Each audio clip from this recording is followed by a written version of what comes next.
Thank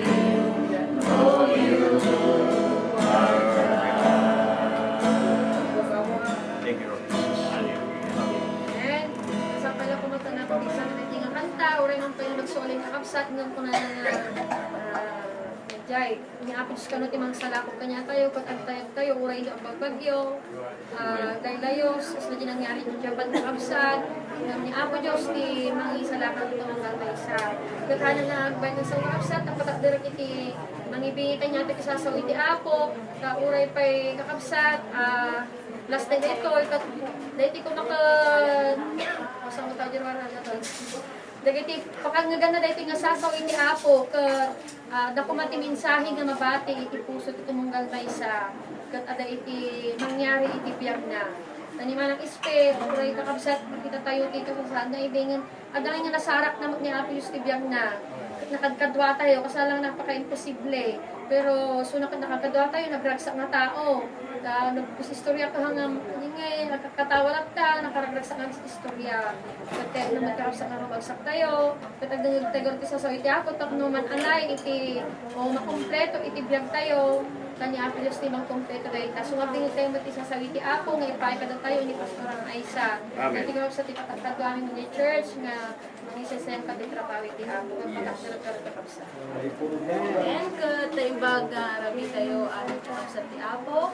Dato yung mensahe ka para kanya tayo nga makangkangugpay kakabsat. Ani man ang ispito rin na niya ti ay gungun tayo haanan nga agputihan nga mangugan. So nga mapalad tayo tatang rabi nga mangugan tayo ti sasao ni Apo ket kayat nang maamamwan tayo isuna nga kakabsat. So ang aming katahong alapayag na ang pangyayari pala sa mundong ito ay hawak ng Diyos at alam niya kung ano at kung saan at kung kailan mangyayari ang mga pangyayaring yun sa ating mga buhay. So dapat lang po natin na ipagkatiwala sa ating Panginoong Diyos ang ating mga buhay. Kailangan lang natin ipagkatiwala sa ating Diyos ang ating mga buhay. Sapagkat ang Diyos, sabi niya, lahat ng bagay ay nangyayari. Ayan, lahat ng bagay o lahat ng pangyayari sa daigdig ay nagaganap sa panahong itinakda ng Diyos. Mga kapatid, may itinakda ang Diyos na panahon. Hindi natin alam kung kailan, kung saan, kung paano ito mangyayari sa ating mga buhay. Pero ang dapat lang natin gawin, ipagkatiwala sa Diyos ang ating mga buhay. At kung ipinagkatiwala natin ang ating mga buhay, may mga sumusunod na pangyayari sa ating mga buhay na mararanasan natin sa piling ng ating Panginoong Diyos. Unang-una mga kapatid, kapayapaan. Sabi po niya sa Philippians 4:7, at ang di malilip na kapayapaan ng Diyos ang mag-iingat sa inyong puso at pag-iisip sa pamamagitan ni Kristo Jesus. Dagi jay pamilyana ni manang SP, dagi jay anak na sana ti Apo Dios iti mangted iti mag-ingat iti puso kan ti pagpanunot nga nabati na. Tahan na nga may bagaji, ipagbaga na ulit kanyayon, nga anak ko, ay ayatun kayo, aganad kayo, kundi ang Diyos na lamang siya magsasabi sa inyo.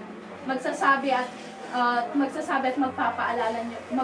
magpapaalala sa mga salitang iyon, mga kapatid. Pangalawa, mga kapatid, magkakaroon tayo ng kagalakan sa ating Panginoong Diyos. Kung mapapansin natin, ang mundo punong-puno na ng kaguluhan, punong-puno na ng mga pangyayari na hindi natin maunawaan. Isang maunlad na bansa ang Japan. Ngunit sino bang nakakatukoy na magkakaroon ng lindol? At hindi lang lindol, kundi magkaka-tsunami pa.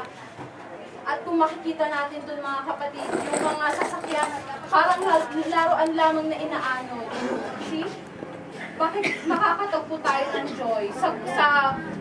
Sa mundong ito, mahirap makatagpo ng joy. Sabi nga may isang matanda, sobrang yaman.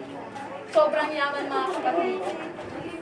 Sabi niya, matutulog ako sa gabi, wala akong kapayapaan, wala akong kagalakan sa puso. Saan ko kaya mabibili yun? Kahit saan kang tindahan magpunta, hindi mo mabibili ang kagalakan. Yun lang, ang kagalakan ay matatagpuan mo lamang sa ating Panginoong Diyos. Sabi po niya sa Nehemiah 8:10,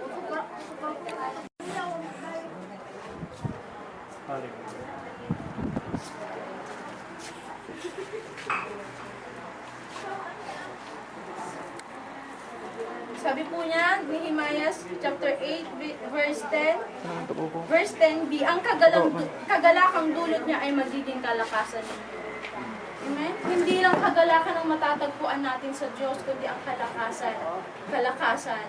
Nasabi nga, ang buhay hindi mo na madudugtukan. Ang lakas, pag naalis, pag no, nagkapukat italtalon, naglungkat kan, at datan nga, nabanbanok kan, at kakapsot kan. So wala yun, hindi rin yun mabibili, kundi sa Diyos lamang nagmumula ang kalakasan na yun. Isa pa mga kapatid, sa piling ng Diyos, mayroon din tayong kagalingan.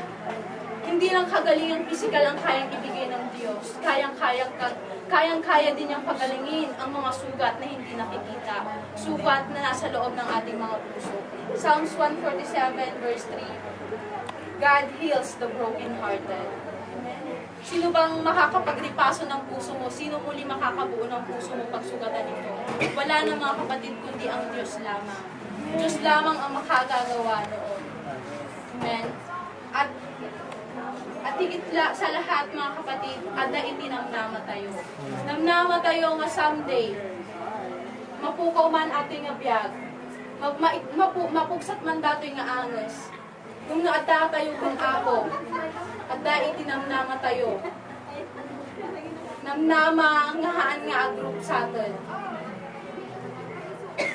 Kahit na mga tao siguro di tao di Japanan hopeless dahil mas lalo naging nasalanta. Ngunit kung nandun tayo sa di tayo sibay ni Apo Diyos, adda itinamnama. Namnama nga someday, mapugsat man dati nga biyag, mapanawan naman dagit, na mapanawan tayo man dagit pagpamilya tayo, purihan tayo kahit nga panawan tayo. At dadamnama, ijisibay ni Apo Diyos. At mayroon ding love. Sinong makapagbibigay ng isang buong pag-ibig?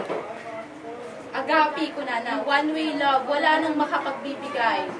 Maging ang asawa, maging ang kapatid, maging ang pamilya, kundi ang Panginoon lamang. Amen. Iba yung pagmamahal ng ating mga magulang, pagmamahal ng ating mga anak.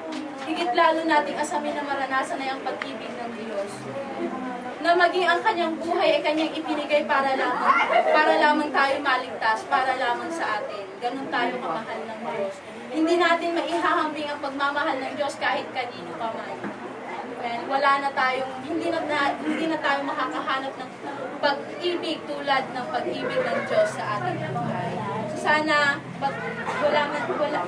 kahit na wala na sa ating SB, sa kanyang mga anak, patuloy nilang maranasan ang pag-ibig ng Diyos sa kanilang mga buhay. At mararanasan lang nila yon kung patuloy nila ipagkatiwala ng kanilang mga buhay, katulad ni Ate SP noon, nakasama namin, nakikitawa, nakikiindak, nakikisayaw. Amen. Alam ko na naranasan din ni Ate SP yung sinasabi kong love.